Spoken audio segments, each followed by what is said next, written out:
जी student, आज हमने class 8 exercise 1.1 start करनी है। ठीक है। इडेंटिफाई, क्वेश्चन नंबर 1 है, identify which of the following fractions are terminating and which are recurring decimal fractions. हमने बताना है कि हमारे पास ये फ्रैक्शन है, ये टर्मिनेटिंग है या रिकरिंग डेसिमल फ्रैक्शंस है। अब ये रिकरिंग डेसिमल फ्रैक्शन क्या होता है? टर्मिनेटिंग और रिकरिंग डेसिमल फ्रैक्शंस के बारे में पहले पता होना चाहिए कि ये क्या होते हैं। पहले हम terminating and recurring decimal fraction की डेफिनेशन के बारे में पढ़ेंगे। जी स्टूडेंट्स, टर्मिनेटिंग डेसिमल नंबर्स क्या होते हैं? Terminating decimal numbers are the decimals which have finite number of integers in its decimal part. Decimal terminating decimal numbers में क्या होता है? हमारे पास फाइनाइट नंबर्स होते हैं। ठीक है, फाइनाइट हमारे पास डेसिमल पार्ट्स होते हैं, फाइनाइट नंबर्स होते हैं। फाइनाइट नंबर्स जो हमारे ख़त्म हो जाएं, किसी ना किसी पॉइंट पे आके वो नंबर्स रुक जाएं, स्टॉप हो जाएं, उसे हम क्या बोलते हैं? Terminating decimal numbers. जैसे कि एग्जांपल है 0.4, 3.14, ये टर्मिनेटिंग है क्योंकि ये फाइनाइट नंबर है। ये भी हमारे पास फाइनाइट नंबर है। 0.375 एटसेट्रा, ये भी हमारे पास टर्मिनेटिंग नंबर है। और terminating decimal numbers can also be return in fractional form. हम इनको फ्रैक्शन फॉर्म में भी लिख सकते हैं। 0.2 को हम लिख सकते हैं 2/5। इसी तरह 3.14 को हम लिख सकते हैं 157/50। इस तरह ये हमारे पास क्या होगा? Terminal decimal numbers. अब non terminating and recurring decimal numbers. Non terminating का एक और नाम है रिकरिंग डेसिमल नंबर्स। जो रिकरिंग डेसिमल नंबर्स है हम इनको नॉन टर्मिनेटिंग कहते हैं, और टर्मिनेटिंग को हम नॉन रिकरिंग भी कह सकते हैं, नॉन रिकरिंग भी कह सकते हैं। ठीक है, इसमें क्या होता है?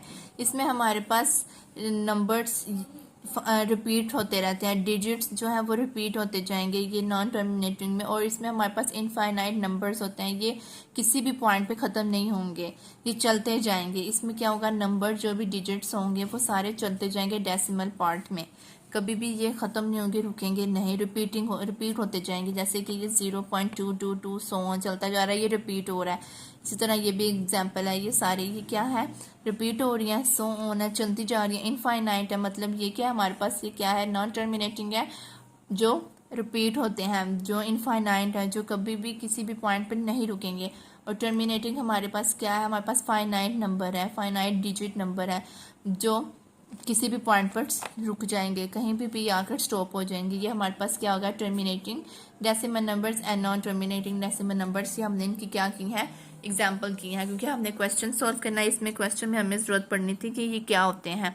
अब हम क्वेश्चन की तरफ जाते हैं। अच्छा स्टूडेंट्स, आपने पहले पढ़ लिया था कि टर्मिनेटिंग और रिकरिंग डेसिमल क्या होते हैं। ठीक है, अब हम उनके क्वेश्चन सॉल्व करने लगे हैं। ये मैंने क्वेश्चन लिखा है, identify the following fractions are terminating and which are recurring decimal fractions. ये हमारे पास एक फ्रैक्शन है। ठीक है, हमने इसको सॉल्व करना है और हमने बताना है कि ये जो फ्रैक्शन है ये टर्मिनेटिंग है या रिकरिंग डेसिमल है या नॉन टर्मिनेटिंग है। हम इसको अब सॉल्व करते हैं। 4/6। ठीक है, इसको हम क्या करने लगे हैं? डिवाइड करेंगे। हमेशा जो न्यूमरेटर होता है ये हमसे क्या बोलते हैं? न्यूमरेटर। और जो नीचे वाली टर्म होती है इसे हम बोलते हैं डी न्यूमरेटर। ठीक है, जो न्यूमरेटर वाली टर्म होती है वो हम हमेशा अंदर रखते हैं, और जो डी न्यूमरेटर होता है उसको हम हमेशा बाहर रखते हैं। ठीक है, अब हम लोग इसको डिवाइड करने लगे हैं। ये देखें, अंदर वाली जो वैल्यू है वो तो छोटी हो गई है बाहर वाली टर्म से। बाहर 6 है, 6 बड़ा हो गया है 4 से। अब 6 ठीक है, अगर करेंगे तो 4 में से 6 नहीं निकलता, बड़ी वैल्यू में से हमेशा छोटी वैल्यू निकलती है। तो हम लोग क्या करेंगे? हमें डेसिमल फ्रैक्शंस चाहिए, तो हम एक डेसिमल पॉइंट लेंगे।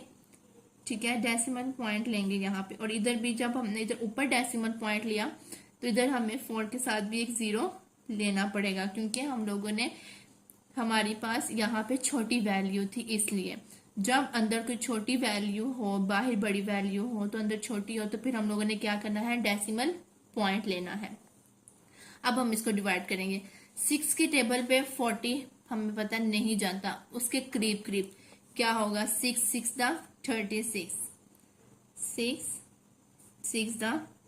36। अब ये -40 -36 कितना आ गया, 4। अब फिर 6 बड़ा है और 4 छोटा है। अब हम दोबारा से डेसिमल नंबर लेंगे, ये पहले डेसिमल पॉइंट, फिर यहाँ पे 0, फिर दोबारा डेसिमल नंबर, ऊपर नहीं अब लेंगे, अब नीचे ही 0 लगाएंगे, ठीक है। अब फिर से वही स्टेप, 6 6 36, तो कितना हो गया, 40 -60 4। अब फिर ये 4 छोटा हो गया, दोबारा से डेसिमल नंबर, फिर 6 6 36, तो ये कितना हो जाएगा, 4। फिर वही स्टेप, डेसिमल नंबर, 6 6 36। अब ये देखें, अब बार बार ये वही स्टेप चलता जा रहा है, मीन्स कि ये हमारे पास चलता जा रहा है, ये हमारे पास फंक्शन खत्म नहीं हुआ। तो हमने कहा कि जो 4/6 है इज रिकरिंग डेसिमल फ्रैक्शन। हम इधर लिखेंगे, सो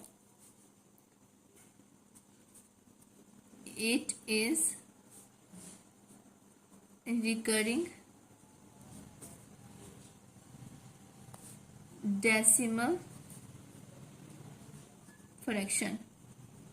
हमें पता चला कि ये रिकरिंग डेसिमल फ्रैक्शन है, क्यों, क्योंकि ये हमारे पास इनफाइनाइट है ना, ये हमारे पास इनफाइनाइट है, हमारे पास रिपीट हो रहा है, हमने जैसे डेफिनेशन में पढ़ा था, ये रिपीट हो रहा है, इनफाइनाइट है, चलता जा रहा है, तो ये क्या हो गया, ये हमारे पास रिकरिंग डेसिमल फ्रैक्शन हो गया। ओके, अच्छा, ये हमने एक क्वेश्चन सोल्व कर लिया, ठीक है। बुक से देखते हैं हम, ये एक पार्ट हमने सॉल्व कर लिया। अब इसी तरह ये सेकंड पार्ट भी सेम ऐसे करेंगे, ये थर्ड भी, 4, ये सारे इसी तरह सेम करते जाएंगे। और हम और एक और क्वेश्चन करके देखते हैं कि जिसमें हमें पता चले कि हाँ ये टर्मिनेटिंग है। हमने एक रिकरिंग वाला कर लिया और अब हम एक करते हैं टर्मिनेटिंग वाला। ओके, वो हम कर लेते हैं थर्ड वाला। थर्ड वाला देखते हैं कि ये हमारे पास क्या है, रिकरिंग है कि टर्मिनेटिंग है। 1 divides 3। ओके, ये वाला करके देखते हैं कि हमारे पास ये टर्मिनेटिंग है कि रिकरिंग वाला है। 1 divides 3, सेम वही, 1 अंदर 3 बाहर। अब फिर डेसिमल नंबर लगेगा क्योंकि 1 छोटा है इधर भी। अब 3 3 9 हो गया, 10 में से 9 निकाले 1। अब वही स्टेप दोबारा से, ये छोटा हो गया, फिर डेसिमल नंबर 3 3 9 1, फिर वही सेम वही स्टेप चलता जा रहा है। ये आपकी मर्जी, आपने 3 डेसिमल पॉइंट्स के बाद स्टॉप करना है या 4 के बाद, जितने मर्जी के बाद, ठीक है। बस मैं इतना ही कर देती हूँ, मैं 4 के बाद स्टॉप कर दिया, अभी चलते जा रहा है। अब दोबारा से आपने वही लिखना है, so it is recurring decimal fractions. अब हमने थर्ड वाला किया, वो भी हमारे पास क्या हो गया, रिकरिंग डेसिमल फ्रैक्शन हो गया। अब हम क्या करते हैं, हम 4 वाला कर लेते हैं। कौन सा, 4 पार्ट, वो हमारे पास क्वेश्चन है 2 divides 5। 2 divides 5, क्या पता ये हमारे पास अब क्या हो, टर्मिनेटिंग हो जाए। जी ये देखें, 2 divides 5, 2 divides 5, तो क्या होगा, 2 हमारे पास अंदर आ जाएगा और ये 5 बाहर। अब यहाँ पे फिर 2 छोटा है, वही डेसिमल पॉइंट लेंगे, इधर डेसिमल नंबर 0। 5 4 20 होता है। बस अब ये यहाँ पे ही खत्म, ये यहाँ पे क्या हो गया, खत्म हो गया, क्योंकि यहाँ पे 0 आ गया, रिमाइंडर हमारे पास 0, फाइनल आंसर, इसके बाद कोई और स्टेप नहीं होगा। तो लिखेंगे, सो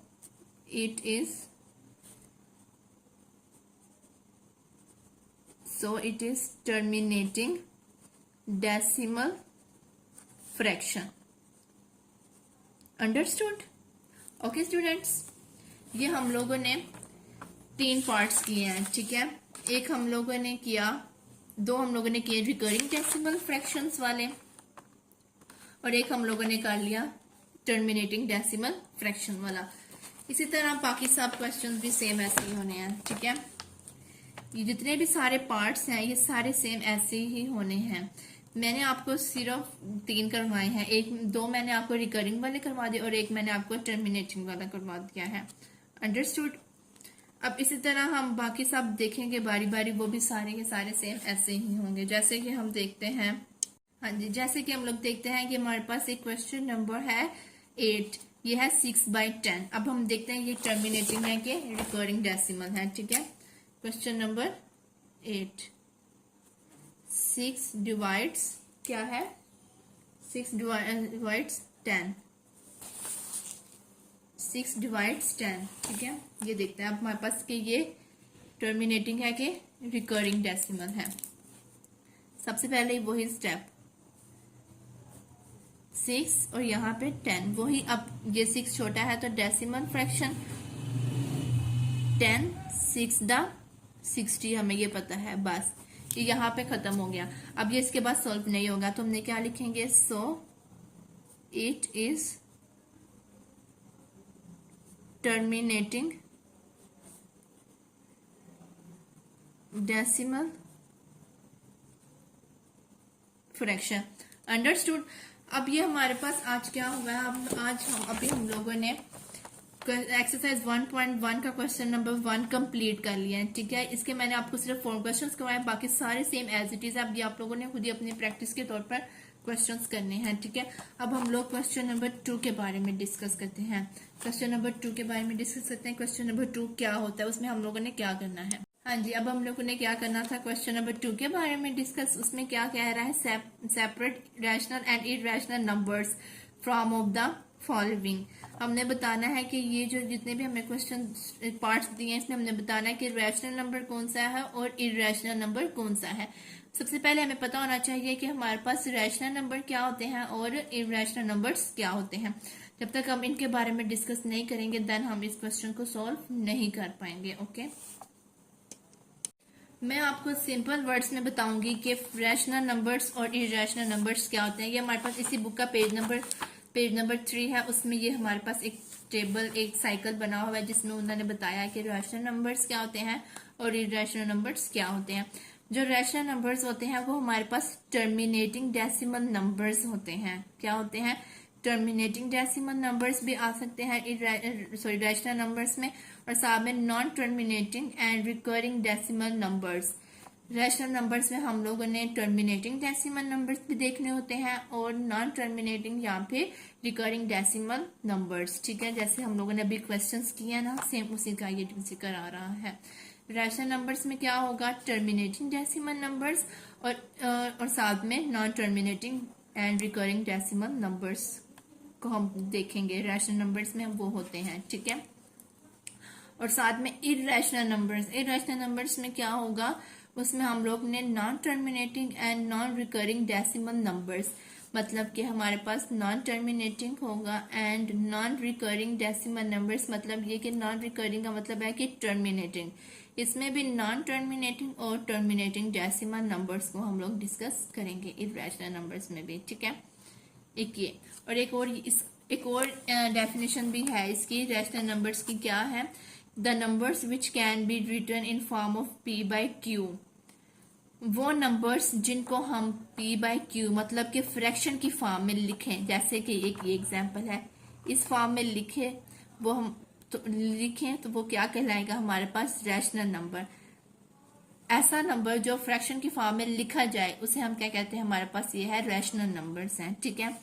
और जो डिनोमिनेटर होता है वो 0 नहीं हो, डिनोमिनेटर कभी भी 0 नहीं होना चाहिए। इसी तरह इरैशनल में उन्होंने क्या कहा है, उन्होंने कहा है the numbers which are not rational are called irrational numbers. The set of irrational numbers is represented by q prime. Irrational numbers को हम कैसे रिप्रेजेंट करते हैं, q प्राइम से। फॉर एग्जाम्पल √2 ये हमारे पास इरैशनल है, पाई ये भी हमारे पास इरैशनल है, ठीक है।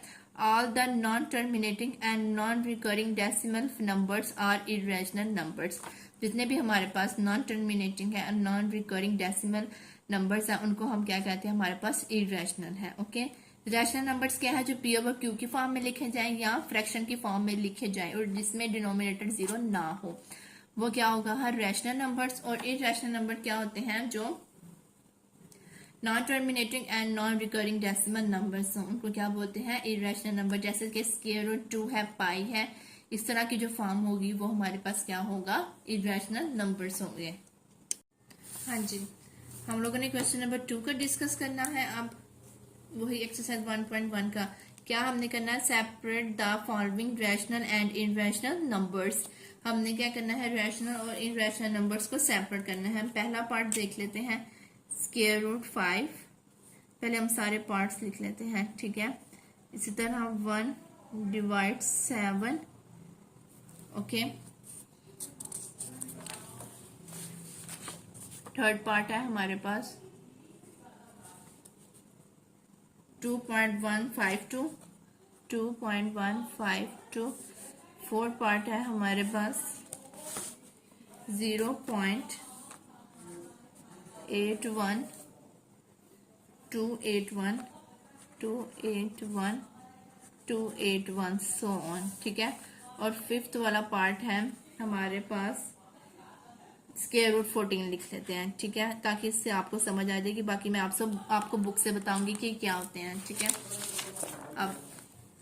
अब ये देखें, अब ये स्क्वायर रूट 5 है, ये हमारे पास रैशनल है कि इरेशनल, ये हमारे पास रैशनल नंबर है।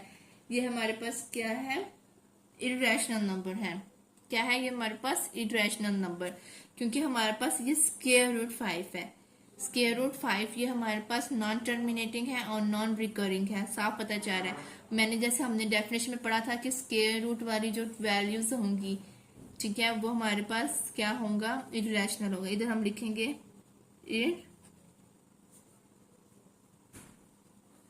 Irrational number.